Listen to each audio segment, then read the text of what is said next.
Қайырлы күн, балалар.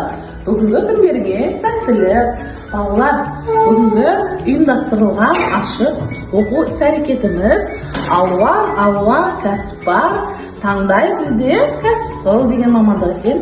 Соның ішінде біз мен алдық, тігінші мамандығын алдық, балалар. Тігінші мамандығы бізге не істейді екен?